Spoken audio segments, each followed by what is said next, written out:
నమస్కారం న్యూస్ కు స్వాగతం. నేటి ముఖ్యాంశాలు. కొత్త సంవత్సరంలో రాష్ట్రంలో ప్రతి ఒక్కరికి మేలు జరగాలి, ఆ మంచిని 10 మంది పంచుకోవాలన్నదే తన దేవుణ్ణి కోరుకునే ఒకే ఒక్క విషయం అన్నారు ఏపీ ప్రభుత్వ చీఫ్ విప్ జీవి ఆంజనేయులు. రాష్ట్రంలో కూటమి ప్రభుత్వం అమలు చేస్తున్న సంక్షేమ పథకాలు, పట్టాలెక్కిస్తున్న అభివృద్ధి కార్యక్రమాలతో ఈ ఏడాది మొత్తం సానుకూల వాతావరణంలోనే సాగుతుందని బలంగా నమ్ముతున్నానన్నారు. వినుకొండలో తెలుగుదేశం పార్టీ ఆధ్వర్యంలో బుధవారం నూతన సంవత్సర వేడుకలు ఘనంగా జరిగాయి. ప్రభుత్వ చీఫ్ విప్ ఎమ్మెల్యే జీవి ఆంజనేయులు కేకును కోసి అందరికీ నూతన సంవత్సర శుభాకాంక్షలు తెలిపారు. ప్రజాప్రతినిధులు, అధికారులు, కూటమి పార్టీల నాయకులు, కార్యకర్తలు, ప్రజలు, వివిధ సంఘాల ప్రతినిధులు జీవిని కలిసి నూతన సంవత్సర శుభాకాంక్షలు తెలిపారు. అర్చకులు మంత్రోచ్చరణతో జీవి ఆంజనేయులకు వేదాశీర్వచనం అందించారు. మాజీ ఎమ్మెల్యే మక్కెన మల్లికార్జునరావు, జనసేన నియోజకవర్గ సమన్వయకర్త నాగశ్రీను రాయల్, నిశంకర శ్రీనివాసరావు, మున్సిపల్ చైర్మన్ దస్తగిరి దంపతులు, కమిషనర్ సుభాష్ చంద్రబోస్, పట్టణ గ్రామీణ సీఐ శరత్ బాబు ప్రభాకర్ తదితరులు 2025 జనవరి 1వ తేదీ ఉదయం 10 గంటలకు నూతన సంవత్సరం సందర్భంగా నియోజకవర్గంలో కార్మికులు, రైతు సంఘ, వ్యవసాయ కార్మికులు, కూలీలు, ముఠా కార్మికులు, ఆటో కార్మికులు, మున్సిపల్ కార్మికులు, ఆర్టీసీ లైసెన్స్ పోస్టర్స్ కార్మికులు, భవన నిర్మాణ కార్మికులు, ఇంకా వివిధ రంగాల్లో కష్టపడి పనిచేసే కార్మిక వర్గం వినుకొండ పట్టణంలో సిపిఐ కార్యాలయంలో బుధవారం నూతన సంవత్సర శుభాకాంక్షలు తెలియజేసుకుంటూ సమావేశం నిర్వహించుకున్నారు.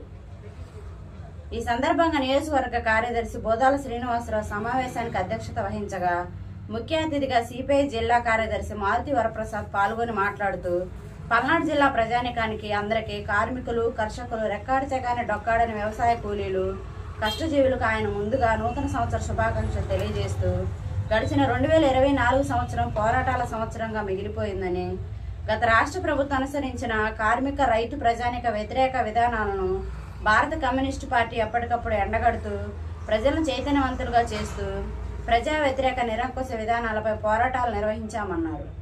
ఈ నేపథ్యంలో రాష్ట్రంలో నూతన కూటమి ప్రభుత్వం అధికారంలోకి వచ్చిందని, నూతన ప్రభుత్వం ప్రజల ఆకాంక్షలు తగిన విధంగా ప్రజలు ఇచ్చిన వాగ్దానాన్ని అమలు చేయాలని, ప్రభుత్వం ప్రజల సమస్యలు ఎప్పటికప్పుడు పరిష్కరించాలని అన్నారు.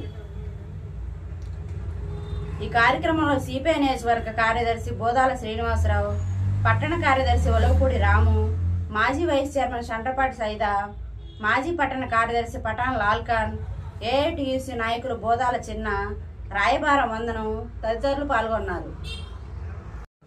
నూతన సంవత్సరం పురస్కరించుకొని 2024 సంవత్సరానికి వీడ్కోలు పలుకుతూ 2025 సంవత్సరానికి స్వాగతం పలుకుతూ నరసరాపేట రోడ్లోని ఎన్ఎస్పీ కాలనీలో గల కూరగాయల మార్కెట్ నందు బుధవారం నాడు వినుకొండ కూరగాయల మార్కెట్ చైర్మన్ శంకర శ్రీనివాసరావు ఆధ్వర్యంలో కేకును కట్ చేశారు. ఈ సందర్భంగా ఆయన మాట్లాడుతూ, వినుకొండ నియోజకవర్గ ప్రజలు, రైతులు సుఖ సంతోషాలతో ఉండాలని దేవుని ప్రార్థిస్తున్నానని అన్నారు. ఈ కార్యక్రమంలో అద్దంకి గౌస్ మొహద్దీన్, శంకర నాగేశ్వరరావు, తిరుపతిరావు, సుబ్బారెడ్డి, ప్రసన్న, కృష్ణ, వాసు, ఎల్లయ్య, వెంకటనారాయణ తదితరులు పాల్గొన్నారు.